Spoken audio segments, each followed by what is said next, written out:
সম্পদ চেনার উপায়গুলো তোমাদের এর আগের ক্লাসগুলোতে বলা হয়েছে। আজকে আরেকটা উপায় বলবো তোমাদের সম্পদ চেনার জন্য। হ্যাঁ,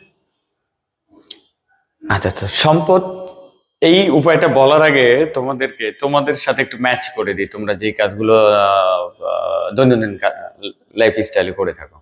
আচ্ছা, আজকে কত তারিখ? আজকে 29 তারিখ, বা আজকে ধরো আজকে 29 তারিখ। তুমি এখন থেকে 7 দিন পরে ট্রেনের একটা টিকিট কেটেছো। এখন বলো,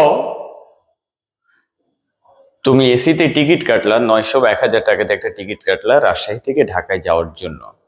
তুমি টিকিট কাটলা আজকে 29 তারিখে, এখন থেকে 7 দিন পরে ট্রেনে তুমি ঢাকায় যাবা। তুমি কি ঢাকায় গিয়েছো না আগেই টাকা পেমেন্ট করে দিয়েছো? অবশ্যই ট্রেনের টিকিট কাটতে হলে আগেই টাকা দিয়ে দিয়েছো।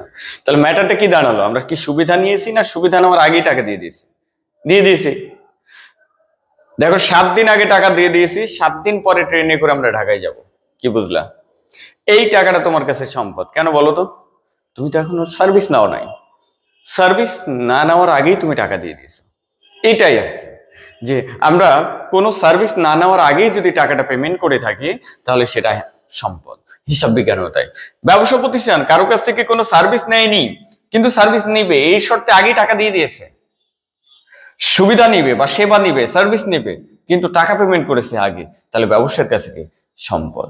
দেখো, এই ভাষাটাই আমি লিখে দিয়েছি যে ব্যবসা প্রতিষ্ঠান কর্তৃক সেবা প্রদানের পূর্বে অগ্রিম অর্থ প্রদান করা হলে, অথবা any kind of prepaid. Any kind of কি? প্রিপেড। ব্যবসা প্রতিষ্ঠান কাউকে প্রিপেড টাকা দিলেই সেটা ব্যবসার কি সম্পদ। কেন?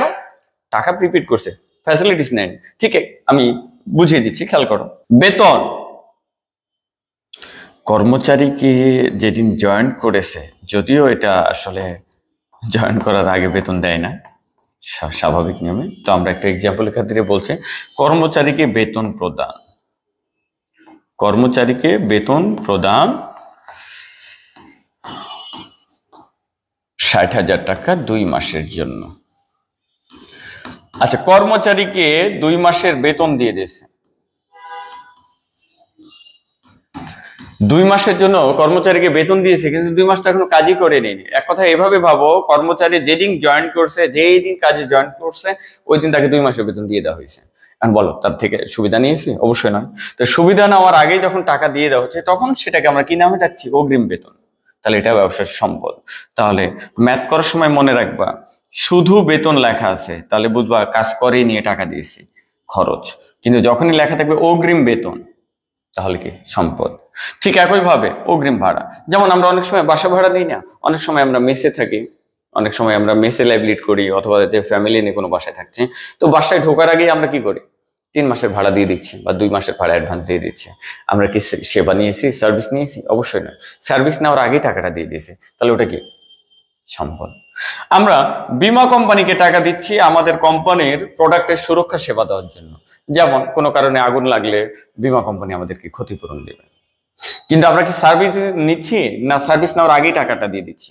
তাহলে বীমা কোম্পানিকে তার সেবা নেওয়ার আগে অগ্রিম টাকা পেমেন্ট করে দিচ্ছি, তাহলে এটা আমাদের কাছে কি সম্পদ। তাহলে মনে রাখবা, ব্যবসা প্রতিষ্ঠান যে কাউকে যদি অগ্রিম টাকা পেমেন্ট করে সার্ভিস নেওয়ার আগে যদি টাকা পেমেন্ট করে দেয়, তাহলে ব্যবসার কাছে সেটা কি সম্পদ।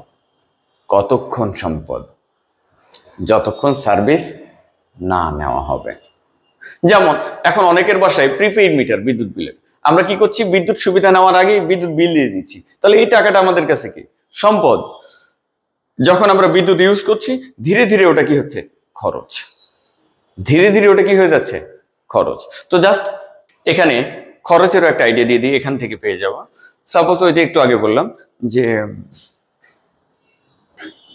তুমি ট্রেনে টিকিট কেটেছো, 950 টাকা দিয়ে ট্রেনে টিকিট কেটেছ, যে 950 টাকা দিয়ে ট্রেনে টিকিট কেটেছ, ঢাকায় যাবে এই উদ্দেশ্যে রাজশাহী থেকে। এখন থেকে 7 দিন পরে যাবা। তাহলে এই যে 950 টাকা দিয়ে দিলা, 7 দিন পরে যাবা, এই টাকাটা কি সম্পদ। কয়দিন সম্পদ? 7 দিন। 7 দিন পরে তুমি যখন ট্রেনে যাতায়াত করলা, ঢাকায় পৌঁছালা, তার মানে আবার সুবিধা নেওয়া হয়ে গেছে, তখন ওই টাকাটা কিন্তু আর সম্পদ নয়, তখন সেই টাকাটা কি খরচ। তাহলে মনে রাখবা, সুবিধা নেওয়ার আগেই টাকা পেমেন্ট করলে সম্পদ, আর সুবিধা নেওয়া হয়ে গেলে সেটাকে আর সম্পদ বলবো না, সেটাকে কিন্তু খরচ বলে দেব। মনে থাকবে? এইটুকু মনে রাখলে অনেক কিছু ক্লিয়ার হবে। এই বিষয়গুলো তোমাদের ম্যাথ করার ক্ষেত্রে প্রচুর পরিমাণে প্রয়োজন। আশা করি সবাই ক্লিয়ার হয়েছে এবং মনে রাখবে বিষয়গুলো। ধন্যবাদ।